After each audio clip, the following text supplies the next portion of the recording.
Hello everyone, this is the second video of a series जो मैं अपने channel पे स्टार्ट कर रही हूँ। It's all about the figure and diagram based question जो कि एनसीईआरटी से आते हैं, एनसीईआरटी फिजिक्स से। ये कितने कम टाइम में तुम कर सकते हो, बट ये हमारे दिमाग में एक हाइप क्रिएट करके रखता है लाइक एनसीईआरटी रीड करना बहुत ज़्यादा डिफिकल्ट है, ये है वो है। तो इस वीडियो से मैं वो चीज़ तुम लोग का क्लियर करने वाली हूँ। ऑलरेडी मैंने क्लास 11 के पार्ट 1 का वीडियो डाल रखा है। 20 मिनट्स में पूरे बुक में जो डायग्राम फिगर्स है सब कुछ मैंने समझा रखा है। एंड ये वीडियो सेकेंड पार्ट है और 2 आएगा कौन सा, 12 का फर्स्ट पार्ट एंड 12 का second part. Minimum to minimum तुम लोगों का 2 घंटे में ये चीज़ पूरा कंप्लीट हो जाएगा। जो चीज़ तुम इतना डर रहे थे वो जल्दी कंप्लीट हो जाएगा। तो make sure you subscribe to my channel for more such videos. Now let's come to the actual content of the video. तो ये सॉलिड स्टेट से मैं स्टार्ट कर रही हूँ। सॉलिड स्टेट से आता है कुछ ग्राफ्स जो कि इंपॉर्टेंट है, मैं तुमको दिखाती हूँ। 2 ग्राफ इंपॉर्टेंट है, 2 ही है। एक है तुम्हारा ये वाले जो तुमको टीचर के हर एक किसी भी टीचर के लेक्चर नोट्स में तुमको मिल जाएगा। प्रॉपर्ली ये टीचर समझाते हैं। इससे ज़्यादा इंपॉर्टेंट तुम्हें एनसीईआरटी से इस पे ध्यान देना चाहिए क्योंकि ये ज़्यादातर चीज़ मिसिंग होता है। And this is a PYQ, maybe नी 2013 या 14 के अराउंड ये क्वेश्चन आ रखा है। ये या स्टील वाला क्वेश्चन कोई सा एक क्वेश्चन आ रखा है। This is the stress strain curve of elastic tissue like aorta के जो ये स्ट्रेस स्ट्रेन कर्व है, ये समझाने लायक नॉलेज तो इस टाइम पे हमारे पास है नहीं। एंड टीचर भी बोलते हैं कि इसे याद ही कर लो क्योंकि ये थोड़ा सा स्पेसिफिक है, ये स्पेशल है, मतलब एक्सेप्शन है, इसीलिए मतलब ये यहाँ पे एनसीईआरटी पे दिया गया है। इसको तुम ध्यान रखो। अगर क्वेश्चन में आए तो कैसा होता है, स्ट्रेस कहाँ होता है, स्ट्रेन कहाँ होता है। यहाँ स्ट्रेस पे 10⁻6 लगा हुआ है। आई होप कि इतना डिटेल में तो नहीं आएगा, लेकिन एटलीस्ट ये कर्व ऐसा जाता है कि ऐसा आता है, या फिर सीधा जाता है, या फिर ऐसे जाता है। ये तुमको बेसिक ध्यान रहेगा तो क्वेश्चन आएगा तो सॉल्व हो जाएगा। बाकी ये वैल्यू वाले स्टार्ट है, ये तो तुम लोगों का आने का कोई चांस नहीं है, वैल्यूज़ क्या ही पूछेंगे। ये चार्ट के फॉर्मेट में दिया रखा है, ये एक्चुअली एक फॉर्मूला चार्ट है। एंड जो ये प्रॉपर्टीज़ हैं यहाँ पे, इलोंगेशन, कंप्रेशन, उनके सेपरेट मॉड्यूल है। एंड उनका येस नो मतलब चेंज इन वॉल्यूम के साथ उनका चेंज होता है नहीं होता है। ये एक समरी टेबल है, आगे जो समझाया गया है this is a summary table. ये काफ़ी इंपॉर्टेंट है, मतलब समझने के पर्पज़ से बहुत ज़्यादा इंपॉर्टेंट है। ये एग्जाम मतलब जो फॉर्मूलेज हैं उनको साथ साथ लिख रखा है। मुझे देखो लिख रखा था मैंने, फिर अब मैं जैसे लिखती हूँ वैसे काट के लिख लिया, ऐसे अजीब सा कुछ करती रहती थी। बट जो भी है ये चार्ट इंपॉर्टेंट है। ये वाले फॉर्मूले सर लोग भी क्लास में लिखा देते हैं, लेकिन ये याद करना तो मेरे बस में नहीं था, तुम्हारे बस में है तो याद कर लो। एनसीईआरटी में लिखा हुआ है। एंड इसके रिलेटेड ये वाला है, ये जो मतलब ये डेल्टा वाला, ये जो चेंज आता है ना ऐसे वेट लगा देने पे, उसी का ये फॉर्मूला है। ये लेंथ एंड वेट को कंपेयर करके, which is very difficult to, मतलब वेट का ये सब कुछ एक वैल्यू यहाँ पे करके ये फॉर्मूला बनाया गया है। This is the figure. एक बार ध्यान रख लो कि कुछ ऐसा होता है, ऐसा बेंड होता है, beam supported at the end and load added, so एक बेंड आता है, वही याद रख लो। फॉर्मूला तो नहीं हो पाया मेरे से, ये आएगा तो मैं नहीं बता सकती। And this is about buckling. Buckling का कॉन्सेप्ट इतना ज़्यादा डिटेल में एनसीईआरटी में नहीं है, बस यहाँ कुछ ऐसे लिखा हुआ है, मैंने पढ़ा था कि ऐसे बैंड होता है। This is buckling. बकलिंग मतलब बकलिंग को प्रिवेंट करने के लिए इस तरह का चीज़ें लगाया जाता है। लेकिन ऐसा एक थ्योरेटिकल क्वेश्चन आ जाए कि मतलब यहाँ लिखा हुआ है this shape reduce the weight of the beam without sacrificing the strength and hence reduce the cost. ये थोड़ा सा प्रैक्टिकल चीज़ें हैं, आजकल प्रैक्टिकल चीज़ें से क्वेश्चन आ जाता है, पता नहीं कहाँ से क्या क्वेश्चन आ जाए। बट तुम ध्यान रखो कि ये बकलिंग को प्रिवेंट करने के लिए ये ऐसा शेप में लगाते हैं, जो कि हम स्ट्रक्चर्स में देखते हैं ना, बस यही बताया गया। ये सब चीज़ें तुमको प्रिपेयर करते हैं फॉर मतलब टफ वन पेपर। इसी चीज़ से के लिए ही इस बार प्रिपेयर होके गई थी। बट मतलब नसीब देखो कि इतना इजी पेपर आ गया, जो आया करा सिली मिस्टेक में गलती करके आ गए, तो it's about the luck. But I think कि पेपर का नेक्स्ट डे का कट ऑफ रिड्यूस करने के लिए एटलीस्ट पेपर का लेवल थोड़ा तो अप होगा। एनसीईआरटी को मतलब ध्यान में रखें, एनसीईआरटी के बाहर तो नहीं जाएगा डेफिनेटली। एंड वो सेम ही है, इसका एग्जांपल यही है। सॉलिड वाला चैप्टर हो गया। Now let's come to fluid. यहाँ पे इस डायग्राम से पास्कल्स लॉ को समझाया गया है। मतलब ये एक बेसिक एक्सप्लेनेशन वाला डायग्राम है। ये वाला से तुम लोगों का जो है वेरिएशन ऑफ प्रेशर वाला समझाया गया है। दिस इज़ इंपॉर्टेंट जो हाइड्रोस्टैटिक पैराडॉक्स का एग्जांपल है, ये तुम लोगों को मॉडल्स वगैरह या टीचर के लेक्चर हर जगह दिखा जाएगा कि यहाँ हर एक पॉइंट में प्रेशर जो है सेम हाइट में सेम होता है, यही बताया गया है। यानी फिगर ये बहुत ज़्यादा इंपॉर्टेंट है। It's an example of hydrostatic paradox. ये भी क्वेश्चन बन सकता है, सिंपल क्वेश्चन होगा वो। ये बैरोमीटर एंड मैनोमीटर, इन दो को लेके टेस्ट सीरीज में बहुत ज़्यादा क्वेश्चन आता है। बस नाम पूछा जाता है कि कौन सा किस चीज़ के लिए मेजर किया जाता है। बैरोमीटर जो है वो एटमॉस्फेरिक प्रेशर मेजर करने के लिए दिया जाता है। यहाँ एनसीईआरटी में उसका एग्जैक्ट फिगर दिया हुआ है, सिंपल सा फिगर है। बस एक पॉट लेना है एंड उस पर इसको ऐसे उल्टा करके लगा देना है। बस ये बेसिक सा फिगर है किसका, एक बैरोमीटर का, वो तुम ध्यान रखो, पता नहीं आ जाए अगर कुछ। और ये है ओपन ट्यूब मैनोमीटर। ये क्लास में तो कराते ही है, इस फॉर्मूले को समझाते टाइम, गॉस प्रेशर को समझाते टाइम ये यूज़ करते हैं। ये फिगर इंपॉर्टेंट है। ये किसका फिगर है, ये ओपन ट्यूब मैनोमीटर का फिगर है। इस चैप्टर में जितने भी फिगर्स हैं ना, most of them are use to explain a topic. Like Bernoulli's को एक्सप्लेन करने के लिए ये वाला टॉपिक है, इफ्लक्स को एक्सप्लेन करने के लिए ये वाला टॉपिक है। एग्जैक्टली यहाँ ऐसा कोई ग्राफ या ऐसा नहीं है कि वो डायरेक्टली उठ के क्वेश्चन में आ जाएगा। लाइक वेंट्रोमीटर वाला ये वाला है, हर एक कॉन्सेप्ट से रिलेटेड तुमको यहाँ पे एक एक फिगर मिल जाएगा। एंड ये तुम लोगों को आ गया विस्कोसिटी वाला टॉपिक। यहाँ एग्जैक्टली ऐसा तो कुछ नहीं है कि डायरेक्टली उठ के आ सकते हैं। ऐसा क्वेश्चन कहाँ पे है, मोस्ट ऑफ द टाइम तुमको वो नेक्स्ट जो सेक्शन है थर्मल प्रॉपर्टी वाला, उसमें तुम लोग को ज़्यादा ऐसा ग्राफ वगैरह मिलेगा जो उठ के डायरेक्ट आ सकता है। ये ग्राफ इंपॉर्टेंट है। लाइक ये ग्राफ बहुत ज़्यादा इंपॉर्टेंट है। डिफरेंट शेप किसमें, मतलब कहाँ पे एंगल बड़ा होता है, कहाँ पे एंगल छोटा होता है, कौन से एंगल ऑफ कॉन्टैक्ट पे क्या होता है, किस टाइप के में होता है, यही इस बुक के जो इंपॉर्टेंट फिगर्स है एंड डायग्राम्स है, ग्राफ्स है, वो सब कुछ स्टार्ट हो रहा है थर्मल सेक्शन से।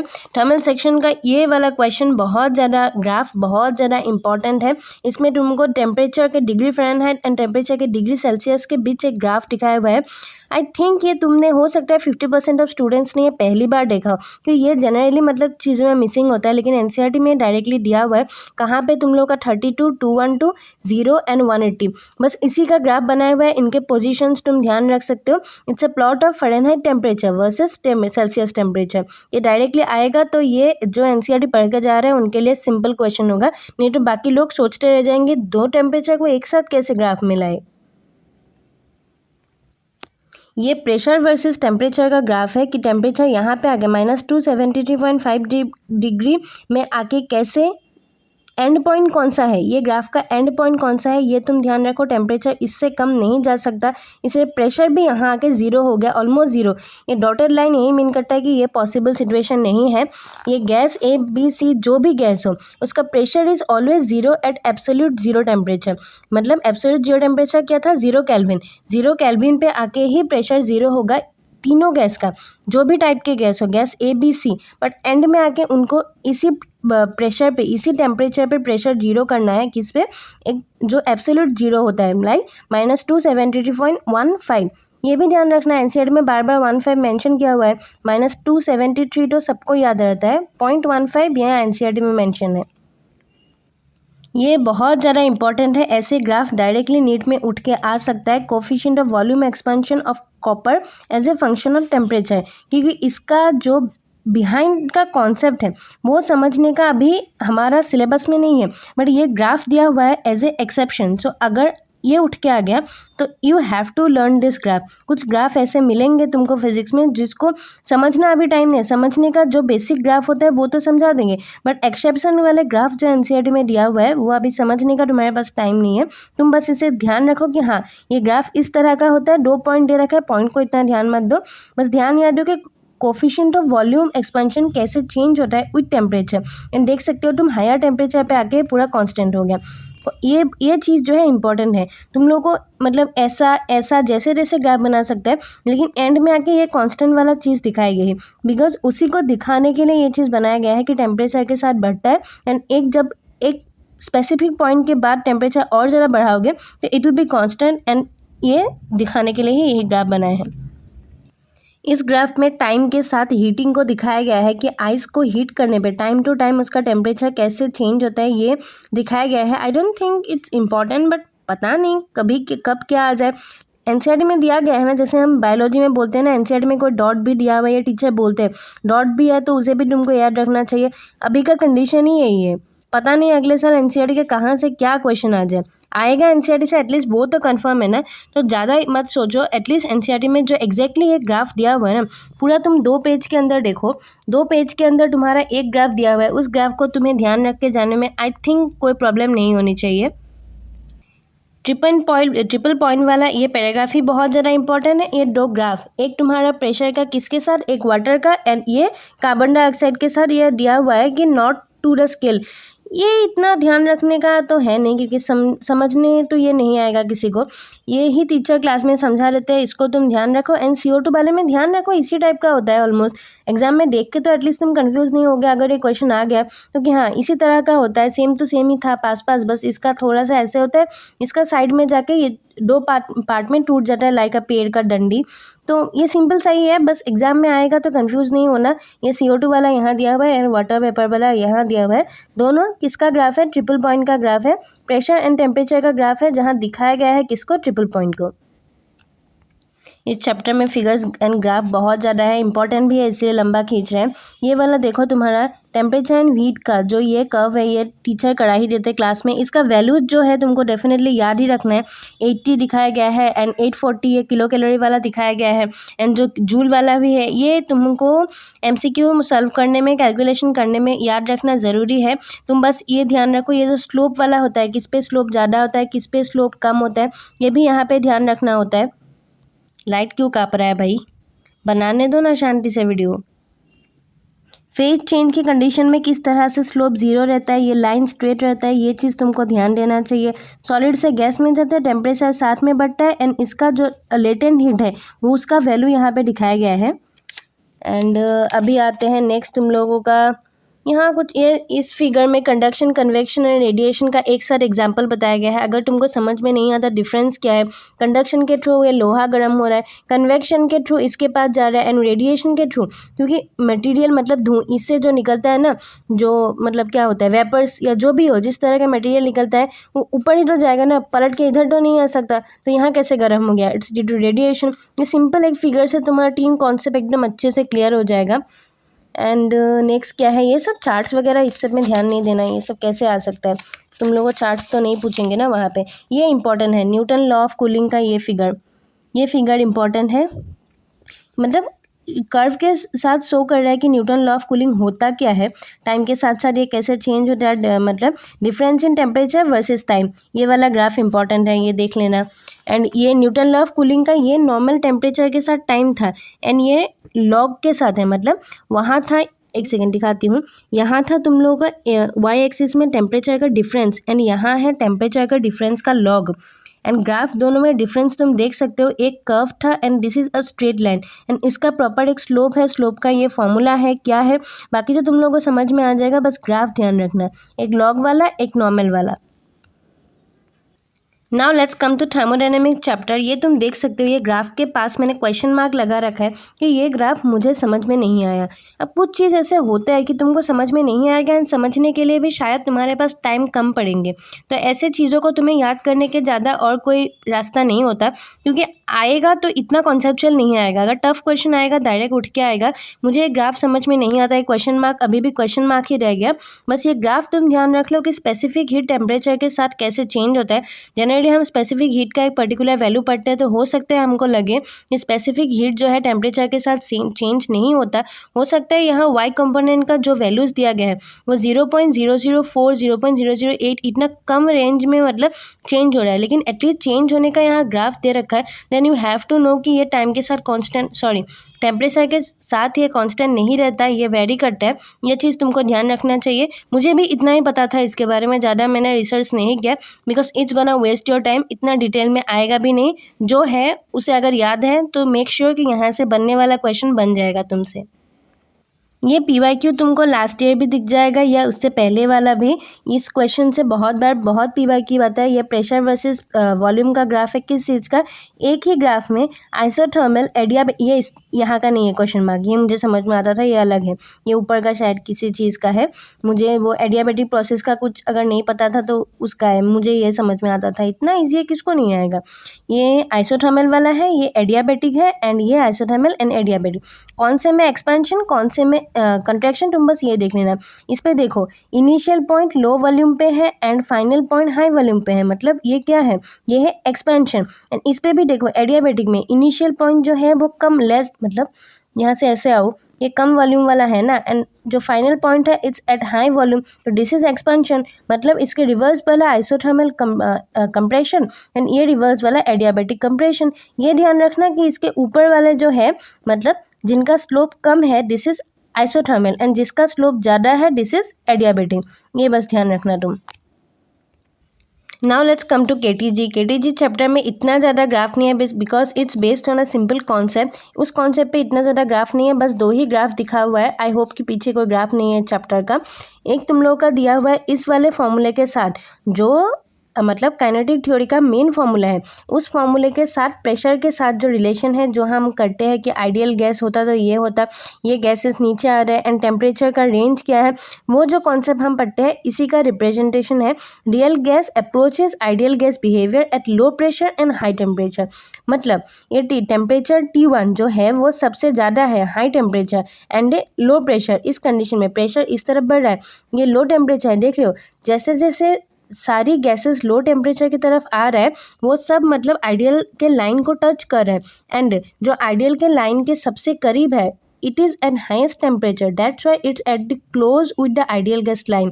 This is the way to understand this graph. जिसका टेम्परेचर सबसे ज़्यादा है it's closest to the ideal gas line because at high temperature and low pressure gases try to follow the ideal gas behavior. This is the concept of this graph and ये graph तुम लोगों को समझाया गया है PV curve different temperatures में बताया गया है एंड जो हम बॉयल्स लॉ चार्ल्स लॉ पढ़ते हैं वही यहाँ पे बताया गया है।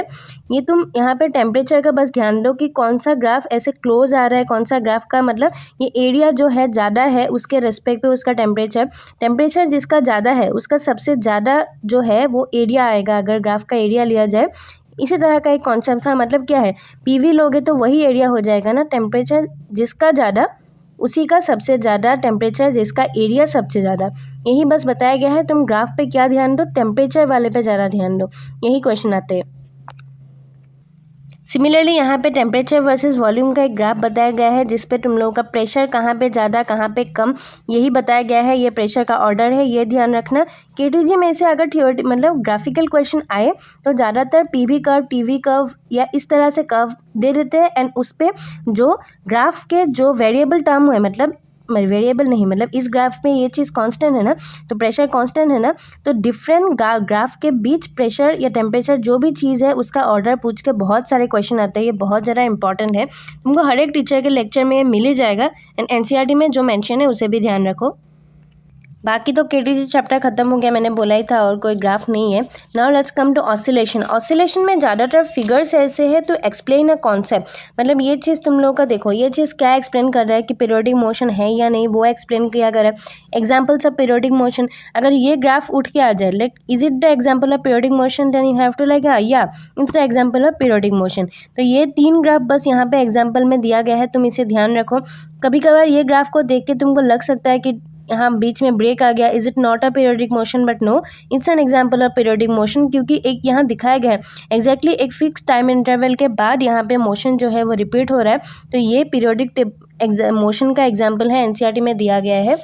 एंड दूसरा तुम लोगों का ग्राफ है ये जो मतलब खींचने वाला मतलब ब्लॉक को लगा के खींचने वाला, इस पे तो तुम लोगों का कुछ नहीं है, ये ऑसिलेशन वाला एग्जाम्पल को समझाते हैं। यहाँ पे कुछ ग्राफ से निकलने वाला तो चीज़ है नहीं, यहाँ पे ज़्यादातर चीज़ एक्सप्लेनेशन का ही है। डिस्प्लेसमेंट का as a function of time graph क्या है, ये बहुत ज़्यादा इंपॉर्टेंट है, ये बहुत ज़्यादा इंपॉर्टेंट है। 3 ग्राफ आता है, डिस्प्लेसमेंट, वेलोसिटी एंड एक्सीलरेशन, उनके बीच का रिलेशन वगैरह ये बहुत ज़्यादा इंपॉर्टेंट है। ये क्या दिखाया गया है, सेम जो है उनका टाइम पीरियड जो है यहाँ पे सेम है, मतलब टाइम पीरियड जिस टाइम फ्रेम में रिपीट हो रहा है वो सेम है, बट डिफरेंट एम्पलीट्यूड का है, ये दिखाया गया है। एंड यहाँ पे देखो एम्पलीट्यूड सेम है, मतलब इस ग्राफ में जो पीक है पीक सबका सेम है, बट उनका टाइम पीरियड अलग अलग है, इसीलिए ग्राफ अलग अलग बन रहे हैं, वो दिख रहा है। मतलब इसमें बताया गया है कि टाइम पीरियड सेम है, एम्पलीट्यूड डिफरेंट है, एंड इस पे बताया गया है कि एम्पलीट्यूड सेम है, टाइम पीरियड डिफरेंट है। इन 2 ग्राफ के बीच अच्छे से डिफरेंस करके यहाँ बताया गया है। अभी अभी मैंने जो चीज़ बोला था कि डिस्प्लेसमेंट, एक्सीलरेशन और वेलोसिटी के बीच 3 ग्राफ आते हैं, यानी बहुत ज़्यादा इंपॉर्टेंट है, उनके बीच का क्या रिलेशन होता है। पोजीशन एंड एक्सीलरेशन का जो मतलब डिस्प्लेसमेंट एंड एक्सीलरेशन का जो ग्राफ है वो बिल्कुल ही फ्लिप होता है, उनका एक बस माइनस का डिफरेंस होता है, एंड माइनस का मतलब क्या 180 डिग्री का फेज डिफरेंस होता है। एंड डिस्प्लेसमेंट एंड वेलोसिटी के बीच कितने का 90 का, वेलोसिटी एंड एक्सीलरेशन के बीच कितने 90 का, एंड एक्सीलरेशन एंड डिस्प्लेसमेंट के बीच 180 का। ये तीनों ग्राफ बहुत ज़्यादा इंपॉर्टेंट है, ये बहुत ज़्यादा PYQ इसमें आते हैं, तुम लोगों को कहीं भी मिल जाएगा, लेकिन यहाँ है ये दिमाग में रखो कि आएगा तो इम्पॉर्टेंट आएगा। If you have seen my first video, तो ये चीज़ मैंने तुम लोगों को कहाँ दिखाया था बता सकते हो कमेंट करके। ये चीज़ मैंने ऑलरेडी किसी चैप्टर में दिखाया था। तुमने अगर पहला वीडियो देखा है तो प्लीज़ कमेंट करके बताना कि ये कहाँ देखा था। एंड ये एनर्जी का सेम ही है, बस यहाँ टाइम पीरियड बताया गया है। T/2 क्यों लिखा गया है, मतलब ये टाइम पीरियड समझाया गया है। दिख रहे हो तुम, kinetic energy and potential energy को सेपरेट करके। एंड ये वाला लाइन किसका, ऊपर वाला, it's about the total energy, वही दिखाया गया है। ये T/2 इसीलिए दिखाया गया है क्योंकि टी टाइम इंटरवल के बीच जो है kinetic energy and potential energy दोनों का कर्व जो है सेपरेटली 2 बार, एक ही टी टाइम इंटरवल में 2 बार उनका पीक आता है, वही बस यहाँ पे दिखाया गया है T/2 लिखा के। एंड ये ग्राफ ऑलरेडी मैंने लास्ट ईयर में समझा रखा है, दिस इज़ वेरी इंपॉर्टेंट, जो कि है अपवर्ड पैराबोला जो है वो इसका होता है, पोटेंशियल एनर्जी का होता है। एंड डाउनवर्ड पैराबोला वो काइनेटिक एनर्जी का होता है, वो मैंने यहाँ लिख के रखा था।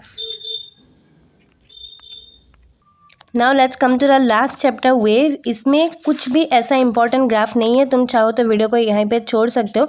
मैं बस कन्फ्यूजन ना हो इसीलिए एक बार दिखा देती हूँ कि यहाँ क्या क्या है।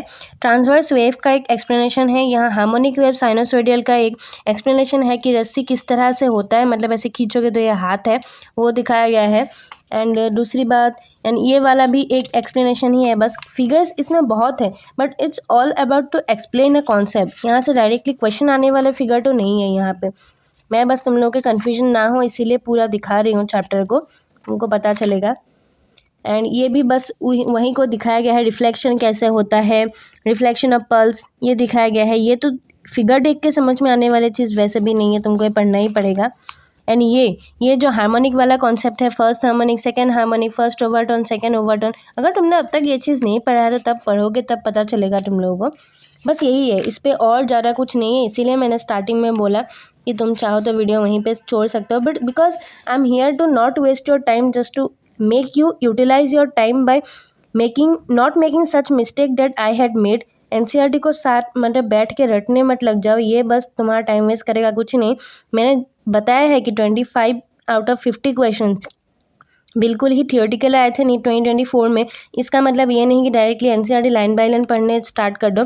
This is how you can manage the NCERT in less time. Video को यहीं पे ख़त्म करते हैं, मैं बाकी जो है नेक्स्ट वीडियोज़ में बताते रहूँगी। आई होप तुमको वीडियो अच्छा लगा एंड आई डोंट थिंक कि तुम मेरे चैनल के नया कोई हो। अगर नया कोई होता तो वीडियो यहाँ तक डेफिनेटली नहीं देखता।